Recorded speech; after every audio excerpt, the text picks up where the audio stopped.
getting into the heavyweight action, someone who'll be enjoying the spores of war. I wanted to start off with Joe Parker, your former charge, his Right. display against Zhilei Zhang. Not many people fancied him in that fight, and in moments you'd be forgiven for not fancying him as well too, because he was sent to the canvas twice, but he rose and he got the victory. What was your conclusions from the fight? Well, I tell you what, I watched the fight at a bar called Headquarters, who have been a sponsor of Joe's for many years in New Zealand, and they had a huge screen set up, and there were a couple of hundred people there who got up early on the I believe it was a Saturday morning in New Zealand to watch that. Tremendous performance. There's no doubt about that.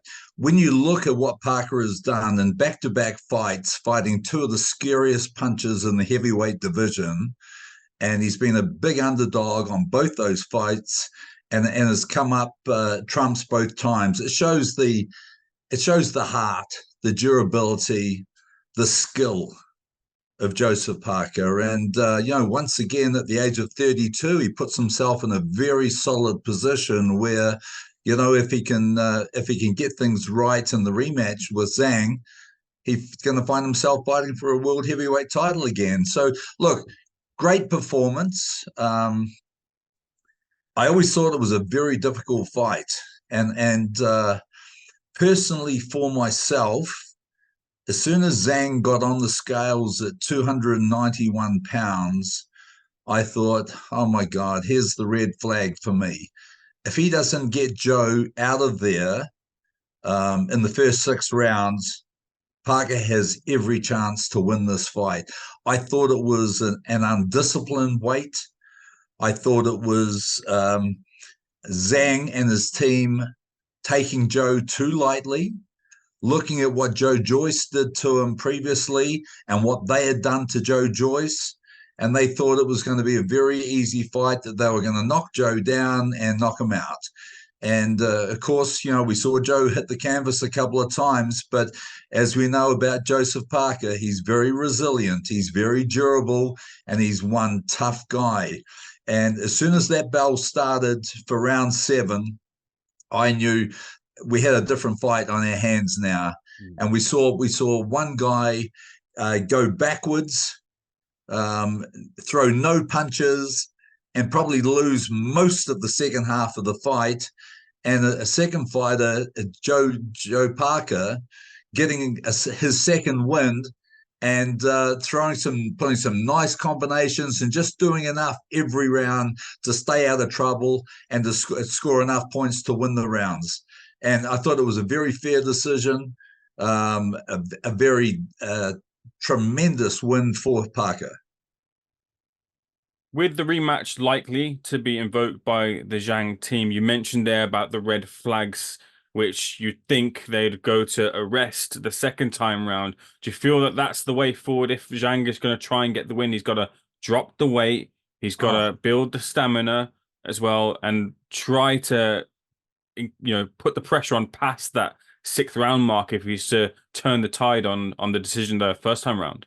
Well, look, we know that Zhang has had stamina problems at various stages of his career. Early in his career, in particular, gosh, he couldn't really go past 5 rounds.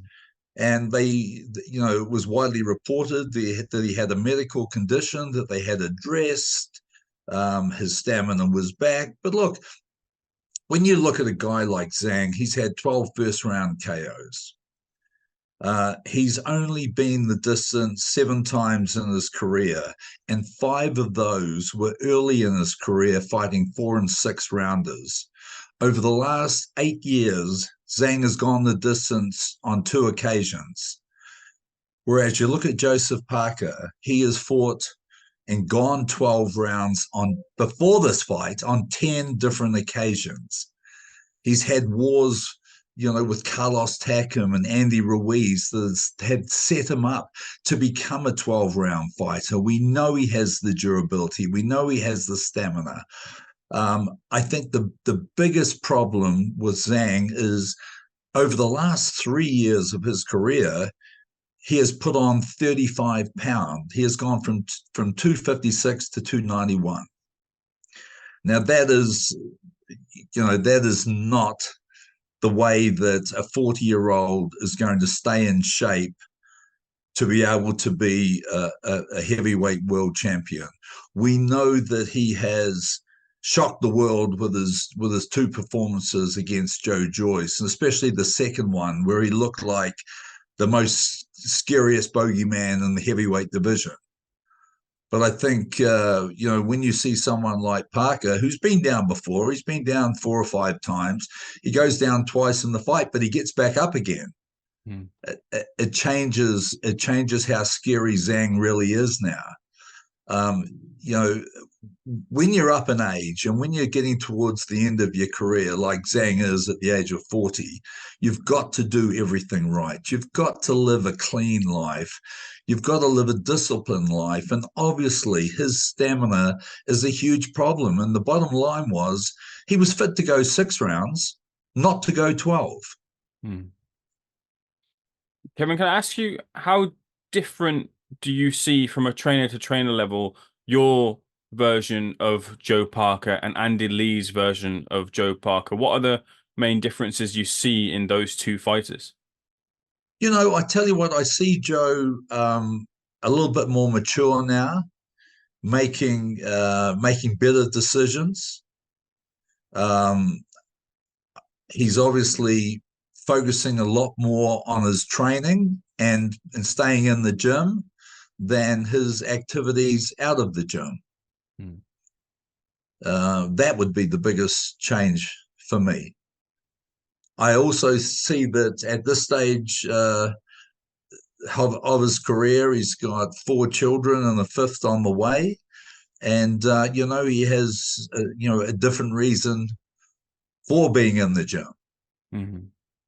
I also see that with maturity comes a whole different avenue of how you respect the sport and how you appreciate that your window is very, very small and you need to make the right decisions all the time. And if that means sacrificing, then you make those sacrifices. And I think we're seeing Joe make those sacrifices at the moment and getting the right results.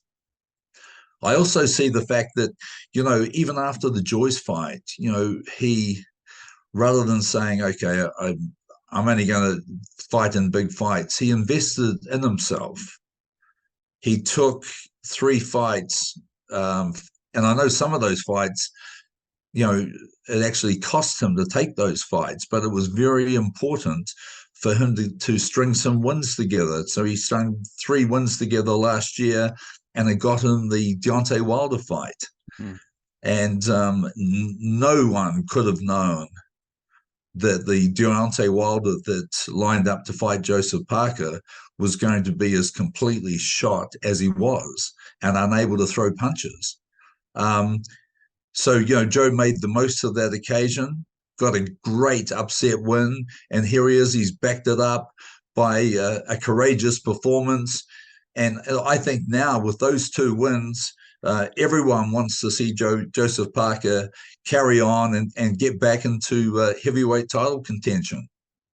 Yeah, talking of that title contention, there are a few in the industry now matchmaking for Joe Parker and wanting to see those fantasy fights. And there's some rematches out there that he'd want to put right, I imagine. And with the holding pattern that AJ and Hrgovic seem to be in, if that fight doesn't go ahead, maybe wanting to see the Parker and AJ rematch in the future. But what would you like to see, Kevin, next for Joe, who seems to, like he has always done, happy to take on all comers? Well, I tell you what, even when they first made this fight, I actually thought that the better fight for Joe was Hrgovic. Hmm. And I thought that Joe's superior boxing skills and superior speed were perfect for Hrgovic. I thought that out of Hrgovic and Zhang was by far the more dangerous fight and had by far the bigger punch. So, look, there are some great fights out there for Joseph Parker, but I mean, he at the moment will be focusing only on one fight, and that's the rematch with Zhang. Getting his hand raised again with Zhang in the other corner and being in a position to fight for the world title will be what he is totally focusing on at the moment. But take that aside, there's the rematch with Andy Ruiz, which is a fight that boxing fans would love to see that fight. Just the style of both guys make that a great fight. We've got Dillian Whyte now back in the action. People want to see Parker fight Dillian Whyte again. Another great fight. Obviously the AJ fight, well, it was pretty one-sided. We had a referee that wouldn't let them fight. But I mean, in hindsight, when you look at the way Anthony Joshua is letting his hands go now, you want to be very careful standing there and trading punches with a guy like that. But that's another fight that Joe will look for. But I think definitely the Andy Ruiz fight and the Dillian Whyte fights are two fights outside of title contention that Parker would really want to get amongst.